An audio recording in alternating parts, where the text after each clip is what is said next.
Welcome to Midnight Clues. With Clara Monroe and Elias Gray, we pull apart the stories the world can't stop whispering about. Ever heard of a perfect crime? Well, what if the most baffling part isn't even the crime itself, but maybe the victim's own state of mind? Let's really try and unpack the strange case of Rey Rivera. Yeah, it's a really compelling one. So, back in May 2006, Rey Rivera, he was a writer living in Baltimore. He just vanished. Suddenly. Leaving his wife Allison, obviously, just distraught. Exactly. And then, days later, the really grim discovery. His body is found inside the Belvedere Hotel, but not just anywhere.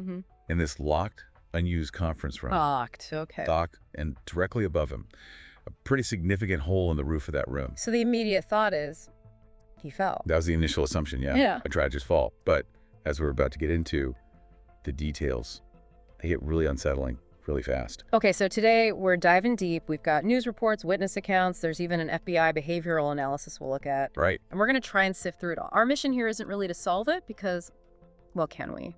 But it's to understand it. What do we actually know for sure? Exactly. What are the solid facts? Where does it all get murky? And what questions are still just hanging there about Rey Rivera's death? Well, one of the first things to consider, legally speaking, was how the Baltimore police initially saw it. Their early thinking leaned towards suicide. And that was mainly because of where he was found, right under that hole in the roof, it seemed. Straightforward. Tragically so, but straightforward. Okay, but let's dig into that initial police view, because the medical examiner, they didn't quite see it the same way, did they? They threw a bit of a wrench in the works. They really did. While they noted his injuries were, and this is the quote, consistent with a fall from a height. Okay. They ultimately ruled the cause of death as undetermined. They specifically mentioned some unusual aspects. Unusual aspects. That prevented them just saying accident or suicide? What were they hinting at? That's the core issue, isn't it? The Emmy's uncertainty really flags this central conflict. The evidence points towards the fall, yes, but it just doesn't neatly fit into any box. And then, adding another layer, you have the FBI's Behavioral Analysis Unit stepping in. Ah, the BAU. What did they find? Their report suggested Rey Rivera might have been suffering from a psychotic disorder. Now, if that were true, it could potentially line up with a suicide scenario, psychologically speaking. Okay, so police leaning suicide based on the scene. The ME is unsure. The FBI suggests a psychological state that might lead to suicide, but that's definitely not the end of the story. Not at all. Because his family, his wife Allison, and frankly, a lot of people who've looked closely at this, they suspect foul play, strongly. Right. That fundamental conflict, accident, suicide, or something much darker, it just permeates the entire case. So let's break down the arguments. Start with the suicide or psychotic break theory. What's the evidence there? Okay. A really big piece of this is that bizarre note he left. It was found taped to his computer monitor. I remember reading about that. Very strange. Extremely. Yeah. And the FBI's analysis of it is, oh, it's quite significant. They suggested the writing, the symbols, the references, it could point to serious issues. Things like persecutory delusional disorder, maybe bipolar disorder, even schizophrenia. Wow. Heavy stuff. Definitely. And based on that note, their professional assessment was that suicide, likely driven by a psychotic episode, was the most probable cause. What was it in the note specifically that made them so convinced? I mean, without getting too graphic, what was the nature of it? It was apparently quite fragmented, filled with lists of names, movies, books, Masonic references, very cryptic, and to the FBI, indicative of someone whose thoughts were perhaps disorganized or delusional. Okay. And then there's his behavior leading up to it, right? Yes, that's another key point for this side of the argument. We know Rey Rivera had actually been up on the Belvedere Hotel roof before. Apparently, he liked to watch the sunset from there. Ah, okay. And crucially, on the day he disappeared, his internet search history showed he'd looked up the sunset time for that evening. So that does place the location in his mind that day. Could be innocent, could be something else. Exactly. And building on that, there were engineering studies done, forensic analysis too. They looked into whether the jump itself was even possible. From the main roof down to that lower roof with the hole. Precisely. And their findings suggested that, yes, for someone with Rivera's build, he was athletic. A running leap could potentially clear the distance to land where he did. It was physically plausible, according to those studies. Plausible, okay. But plausible doesn't mean definite. True.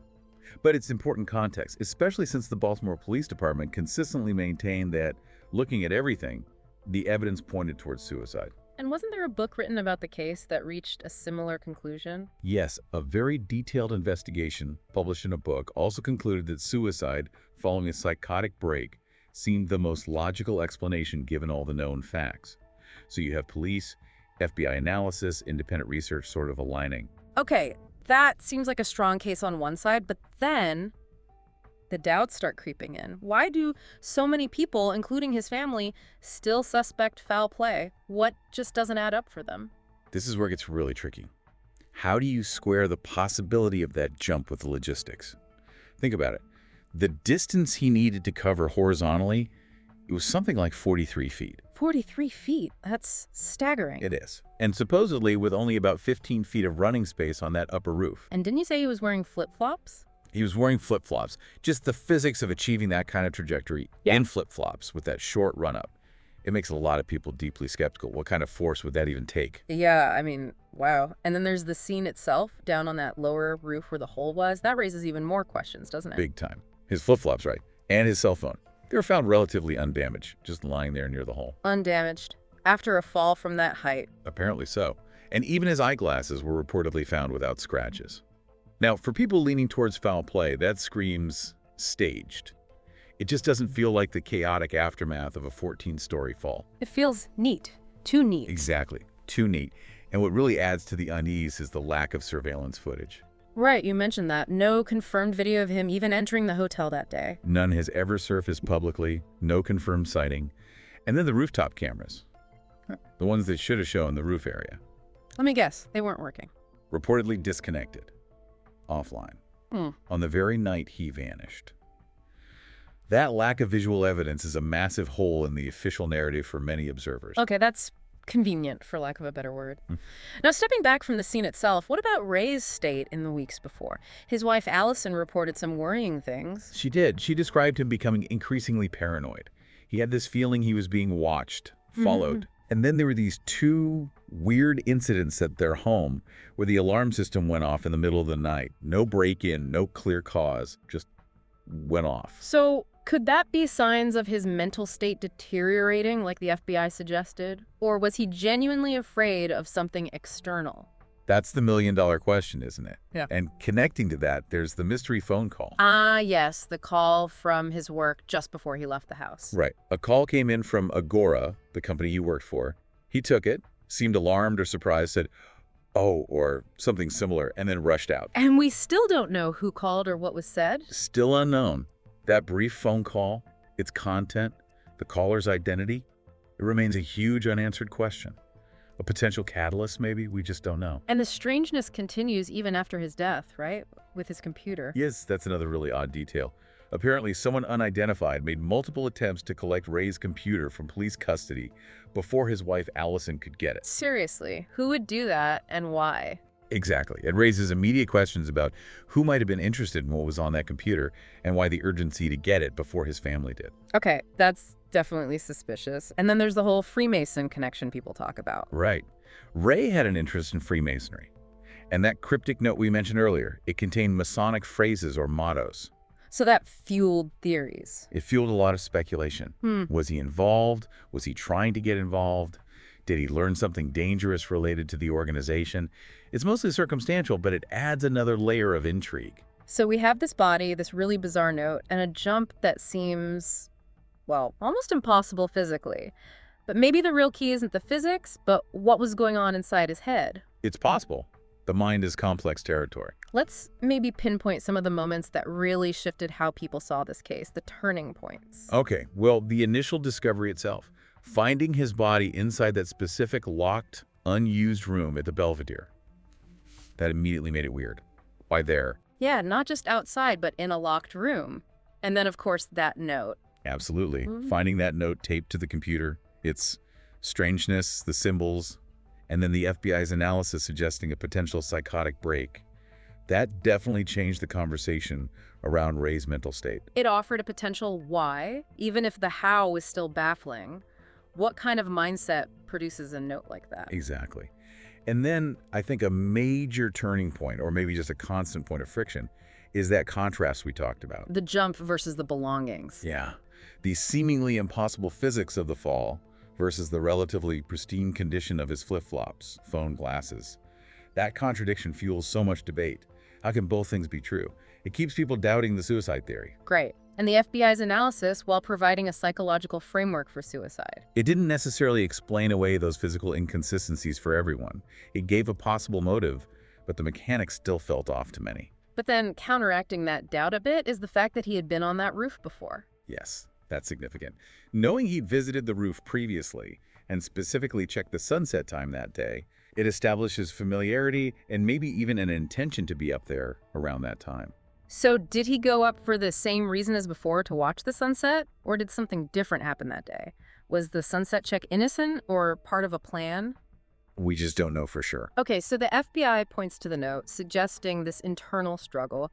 But if it was suicide because of that, Yeah. why all these nagging questions about the scene itself? The undamaged items, the flip-flops. It's like two different stories. It is. It feels like pieces from different puzzles sometimes. And we know he'd been on the roof before. But was his visit that day planned with a specific tragic intention, or was it impulsive? Maybe triggered by that phone call? That's the ambiguity. Mm. Checking the sunset could be routine, or it could be the final step in a plan. We lack the context. And that phone call from Agora, it still hangs there, doesn't it? Such a crucial, unanswered question. If we knew who called, what they said, could that be the missing piece? It feels pivotal, yeah. It's one of those threads that, if you could just pull it, maybe the whole thing would unravel. But it remains elusive. So after all this, where do things stand officially? Well, officially. Yeah. The medical examiner's ruling stands. Cause of death, undetermined. Still undetermined. Not suicide, not homicide, not accident. Right. That refusal to definitively categorize it really underscores the ambiguities we've been talking about. It speaks volumes. And even though the Baltimore police concluded it was likely self-inflicted, And the FBI analysis supported a suicide theory linked to a psychotic disorder. it's just undeniable that these major questions, these inconsistencies, they leave this huge shadow of doubt, don't they? They absolutely do. And that's why this case keeps generating discussion. The lack of clear answers just fuels speculation. There's no real closure. Not for his family, certainly, and not for anyone who gets drawn into the details. Yeah. You know, the Rey Rivera story is such a powerful, maybe unsettling reminder of how complex these unexplained deaths can be, and how much our own minds, our psychological states, can shape events in ways we might not even understand. Absolutely. Even with forensics, police work, FBI analysis, sometimes the definitive answers just aren't there. You're left weighing probabilities, grappling with possibilities that never quite resolve. It really highlights that fragility of truth, doesn't it? And the power of those unanswered questions. Was it his internal struggles reaching a breaking point? Was it something external, foul play orchestrated by someone? Or some messy combination? The uncertainty just echoes. It leaves a haunting echo, yeah. So thinking about everything we've covered, what parts of this deep dive into the unknown really stick with you?